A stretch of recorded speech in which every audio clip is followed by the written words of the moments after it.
Welcome friends, in today's topic we learn about important differences in C#. First one is structure versus class. Structure are value types while class are reference type. Instantiate of a structure is done in stack while it works with heap. We cannot initialize the field of structure. Example, private integer number is equal to 5. We doesn't initialize the value of variable, while in class we can initialize the fields in the class. For an example, private integer number is equal 5. Structure does not support inheritance while class support inheritance, mostly used for simple problem solving while class generally used for complex problem solving.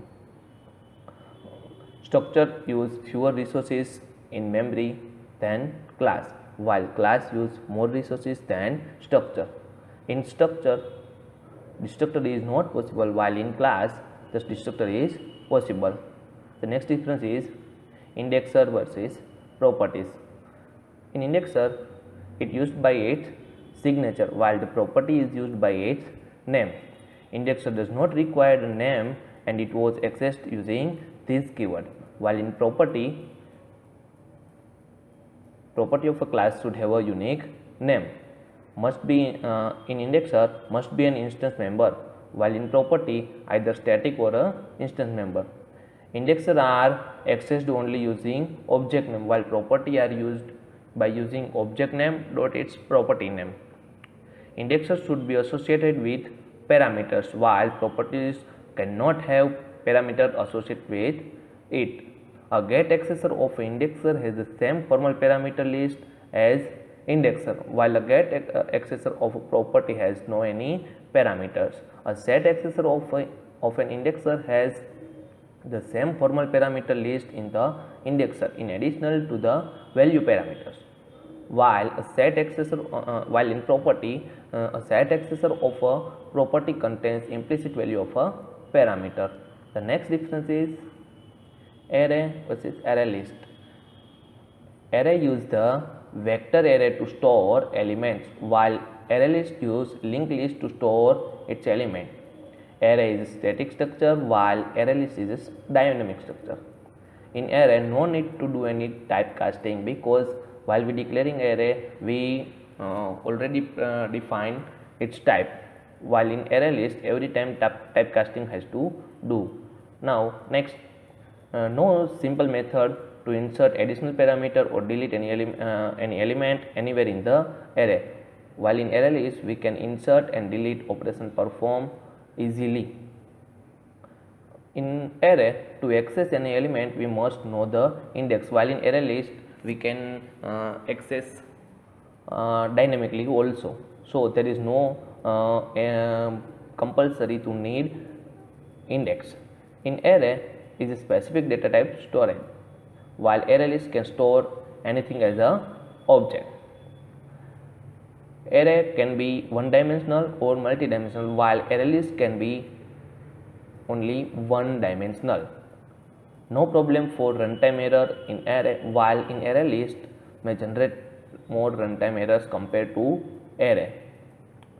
Next, TextBox versus RichTextBox.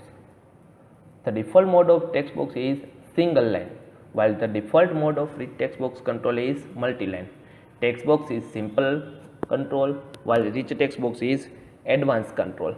The maximum length of a default TextBox is 32767, while the maximum length of RichTextBox control is 2147483647.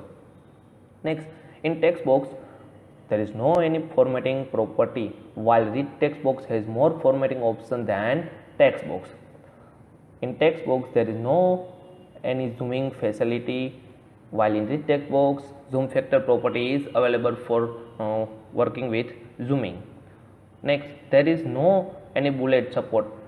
RichTextBox supports bulleting. In TextBox does not have load and save method, while RichTextBox have two more important methods like load file and save file. The example of TextBox is Notepad. The example of RichTextBox is WordPad. The next difference is data reader and data set. Data reader is directly connected to the database system, while data set is generally used to employ disconnected architecture of ADO.NET structure. Data reader, it can hold one table at a time, while data set hold multiple tables at a time. It also complete set of data including data tables, constraint, relationship among the table. Data reader use multiple user updated data every time. If in data set, if multiple users are using the database and the database need to be updated every time, you must not use the data set, because it does not every time access updated data. Data reader provide read only data. We cannot update record in the data reader, while data set can make change in the data sets. In data reader is like a forward only record set, while data set is a scrollable, means we can move forward or backward. Next, in data reader, no local storage is required, while data set reads data from the database and stored into the local memory. Data reader holds one row at a time and it's stored in the memory, while a data set holds multiple records at a time. Data reader use less memory compared to data set, while data set required more memory compared to data reader. In data reader, no relationship can be maintained, while in data set we can maintain relationship also. Next, no XML storage is required in data reader, while in data set we can also work with XML. Thank you for watching.